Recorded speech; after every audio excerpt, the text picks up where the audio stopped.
پاکستان شاید ان چند ایک ہی ممالک میں سے ہے جہاں ایک ہی ملک میں دو عیدیں منائی جاتی ہیں۔ ہر سال کی طرح اس سال بھی خیبر پختونخوا میں پیر جبکہ پورے ملک میں منگل کو عید منائی گئی۔ ایسا کیوں ہے؟ اس کے پیچھے کیا وجوہات ہیں؟ پاکستان میں عید کو متنازع بنانے کی تاریخ کیا ہے؟ مسجد قاسم علی مفتی شہاب الدین پوپلزئی کیا موقف رکھتے ہیں؟ اس ولاگ میں آپ کے سامنے اصل حقائق رکھیں گے، مگر بس آگے بڑھنے سے قبل نئی کھوج کو سبسکرائب، ویڈیو کو شیئر، لائک اور بیل آئیکن کو لازم پریس کریں تاکہ نئی کھوج کی ہر نئی ویڈیو سب سے پہلے آپ کو مل سکے۔ ناظرین، سب سے پہلے بات کر لیتے ہیں خیبر پختونخوا کی تاریخی مسجد قاسم علی خان کی تاریخ پر۔ خیبر پختونخوا محکمہ اوقاف کے دستاویزات کے مطابق مسجد قاسم علی خان پشاور میں سن 1842 میں تعمیر کی گئی اور اس وقت افغانستان میں احمد شاہ ابدالی اور دہلی میں مغل بادشاہ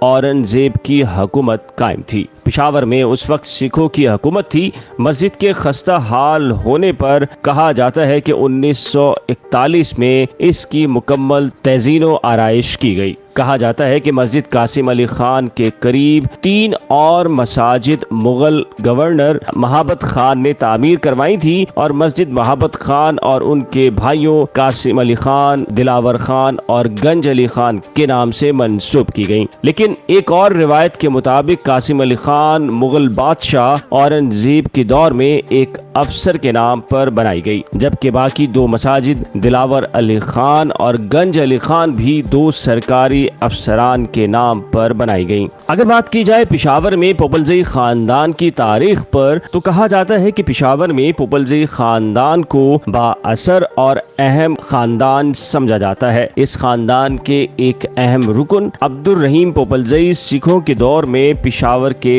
قاضی ہوا کرتے تھے۔ عبدالحکیم پوپلزئی نے خلافت موومنٹ میں بھی بڑھ چڑھ کر حصہ لیا، جس کے بعد انہیں اس تحریک کا یہاں سربراہ مقرر کر دیا گیا اور ساتھ ہی وہ مسجد قاسم علی خان کے خطیب بھی مقرر کر دیے گئے۔ عبدالحکیم پوپلزئی کے بیٹے عبدالرحیم پوپلزئی دوئم نے بھی خلافت موومنٹ میں بھرپور کردار ادا کیا۔ انہوں نے پشاور کے قصہ خوانی بازار کے احتجاج میں اہم کردار ادا کیا، جس پر انہیں 9 سال قید کی سزا ہوئی۔ مسجد قاسم علی خان کے موجودہ خطیب مفتی شہاب الدین پوپلزئی عبدالرحیم پوپلزئی دوئم کے پوتے ہیں۔ کہا جاتا ہے کہ مسجد قاسم علی خان کی جانب سے عید کا اعلان کرنا قیام پاکستان سے پہلے کا عمل ہے، جہاں مقامی سطح پر روایت کے تحت چاند دیکھنے کے اعلانات مسجد قاسم علی خان سے ہی ہوا کرتے تھے اور کوئی مرکزی کمیٹی قائم نہیں تھی، اس لیے کوئی مرکزی فیصلہ بھی نہیں ہوا کرتا تھا اور یہ روایت پاکستان بننے کے بعد بھی جاری رہی۔ جنرل ایوب خان نے 1960 میں مرکزی رویت حلال کمیٹی قائم کی تاکہ پورے ملک میں ایک ہی دن روزہ اور ایک ہی دن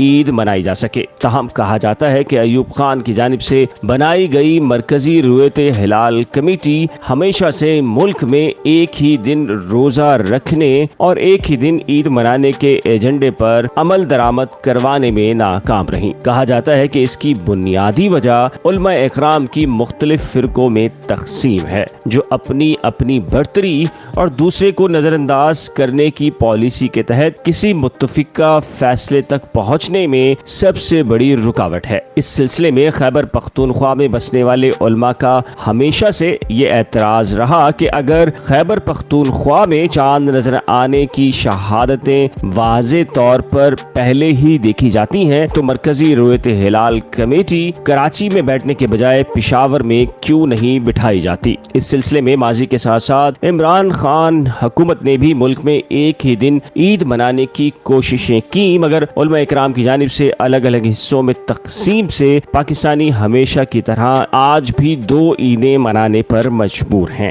پاکستانی سوچتے ہیں کہ 21ویں صدی میں جب انسان جدید ٹیکنالوجی کے استعمال سے کائنات کے اہم رازوں سے پردہ اٹھانے اور اپنے لیے آسانیاں پیدا کر رہا ہے تو آخر پاکستانی کب تک فرقہ پرستی، اناد اور کچ ذہنی کے ساتھ 2 عیدیں مناتے رہیں گے؟ اس ولاگ سے متعلق اپنی قیمتی رائے نیچے دیے گئے کمنٹ سیکشن میں ضرور تحریر کریں۔ نئی کھوج کی ہر نئی ویڈیو دیکھنے کے لیے نئی کھوج کو سبسکرائب، ویڈیو کو شیئر، لائک اور بیل آئیکن کو لازم پریس کریں۔